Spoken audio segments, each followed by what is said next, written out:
I'm trying to move on with my life after Sunday's disappointment. Lifelong Saints fan, had to watch the Saints on a blown call not end up in the Super Bowl.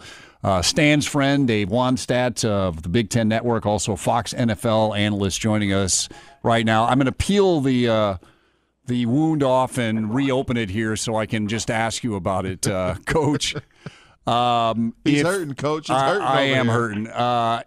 If that were you, a coach on the Saints, a player on the Saints, I'm just wondering what those guys are dealing with to have a play like that prevent you, in your mind, from being in the Super Bowl. How difficult is a loss like that for them to get over? I'm going to be devil's advocate, okay? What, are you sure they would be in the Super Bowl? Oh, yeah. I am sure they would be in the Super Bowl, but I am looking through it for Saints glasses. Don't they have to snap the ball yes. and get the hold and kick it and not get it blocked? I did say. I'm just asking. I don't know. Maybe I missed that part of it. But, I did say, Coach, that I will leave the 5 to 10% chance that they fumble the snap or fumble the football, and that it's something goes awry. But wait a minute, Coach. They actually made a field goal on that possession, so you could at least give them that field goal with fewer seconds on the clock. Well, you know what? Let me just add some more to it, okay? I want you to think about this.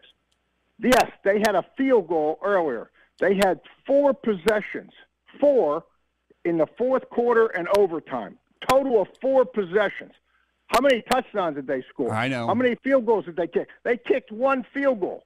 Guys, they were up 13-0 at home. I'm with you. And they couldn't hold the lead. Who got the ball first in overtime? The Saints did. Thank you. But I will. New England. Coach must have picked the Rams. You must have picked the Rams to win.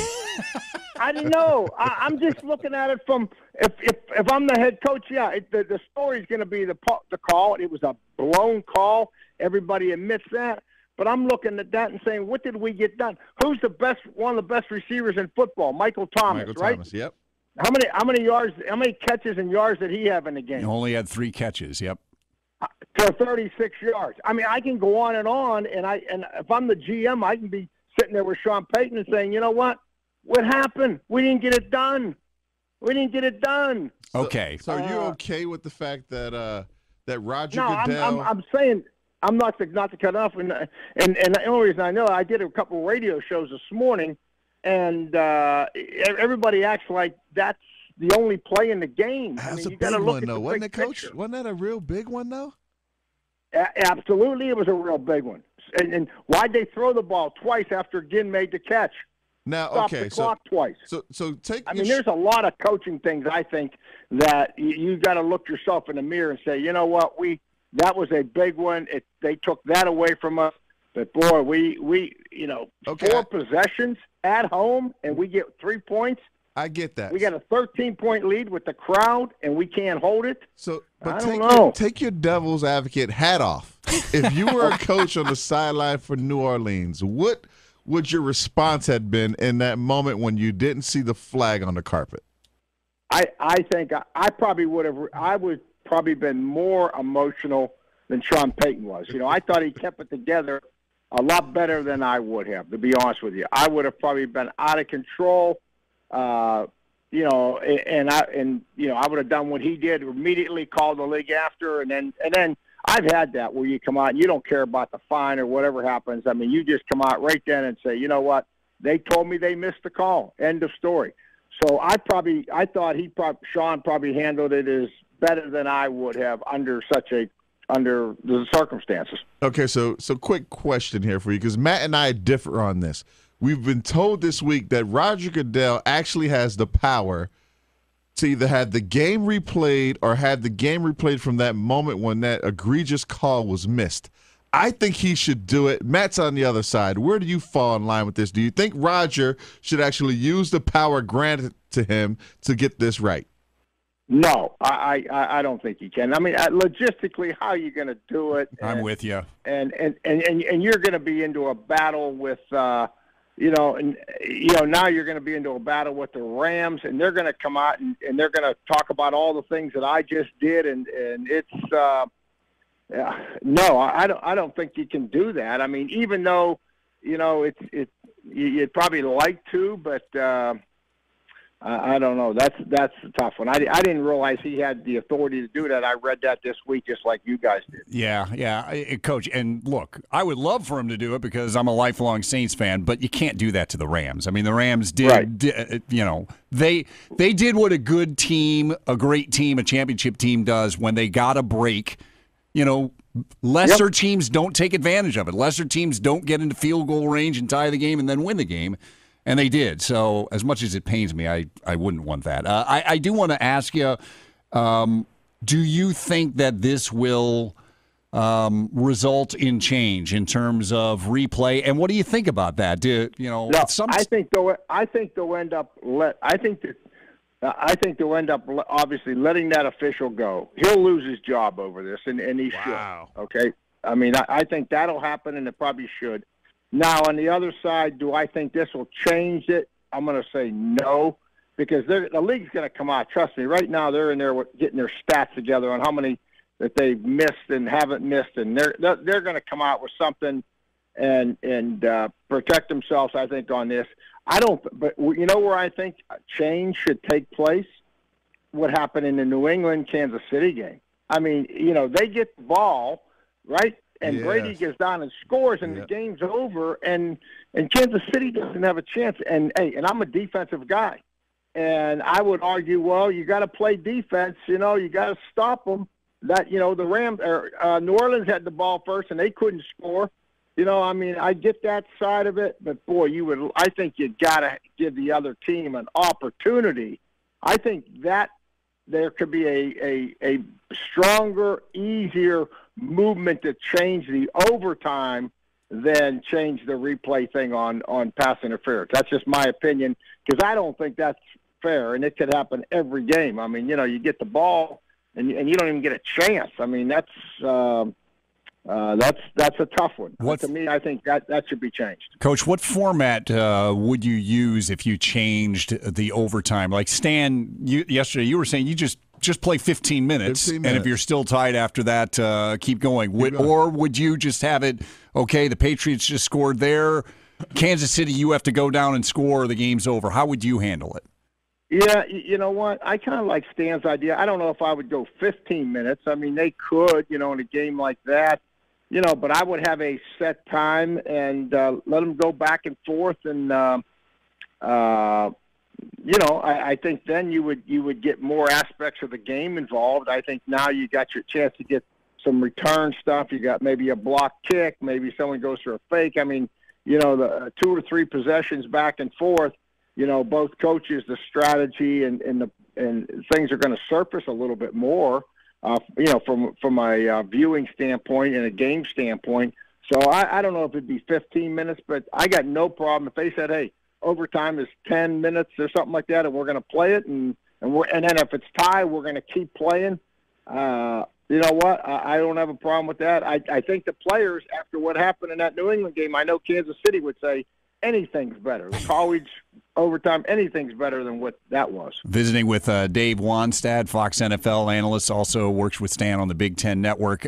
So moving forward, we have this Super Bowl. Well, first of all, let me ask you, how do the Patriots keep doing it? What impresses you most about this run? Is it Belichick? Is it Brady? Is it combined the fact that every single stinking year here they are in this position? Well, I think it's a combination of those two. And, what was the big conversation all week, and we got into it on our Sunday Fox show out there in L.A., crowd noise, right? Whether it was the Saints or whether it was playing in Kansas City. You got 2 of the louder stadiums to play. What does Bill Belichick do? He comes out and lines up with Manning or Brady under center and lines up in the I formation, guys. Brady didn't have a problem with crowd noise. He just lined up under center and took the snap. You know what I mean?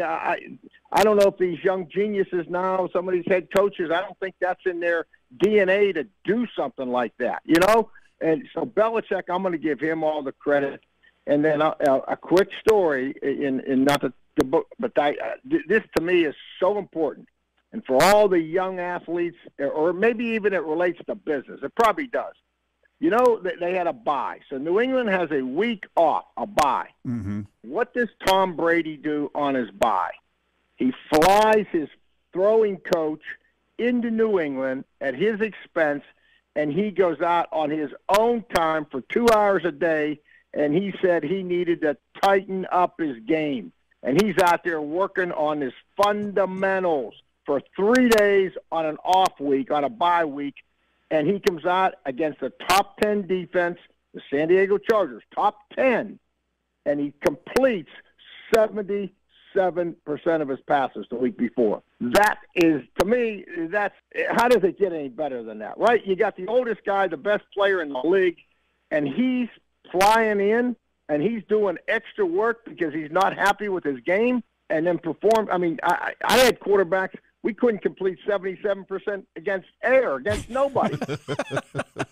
think about that. Yeah, you should have recruited me, Coach. I would have fixed that for you. Oh, I know you would have. You've been a great tight end. But you know what? In all honesty, I mean, how does he do? You know how he does that? And then the last thing when you want to compliment Brady, and I know I'm kind of beating the drum a little bit, but at the end of that game last night, was there anybody more excited? And you've got Aaron Donald, you know, for the Rams. You've got all these young players, Gurley and them. Yeah, they win. But in the New England game, I think that Brady was the most excited guy on the field. Yeah, I would agree. You know, and, yep.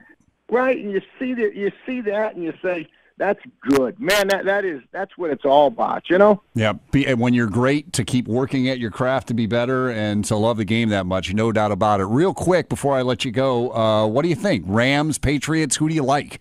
You know what? I like the Rams because I think the Rams, you know, what we talked about, what they did to the Saints, their defense is loaded with talent, right?